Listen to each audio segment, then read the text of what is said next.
Hello everyone, welcome back to the channel. In this simple video, I'm gonna show you how you can create a transparent background in the CapCut PC apps. So select your videos or just photos that you want to edit, and to make the transparent background, you are just going to remove the background.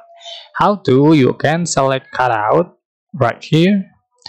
So for this kind of the clip, I think you can select the auto cutout, and it's processing, and you can see the background has been removed. And this is the uh, this is the transparent background, I think. Okay, that's it. And you can add more background, for example. Okay, just move up as an overlay. So here we go. That's it. Alright, I hope this tutorial. Don't forget to like, comment, share, and also subscribe to the channel if you haven't done it already. So thank you so much for watching.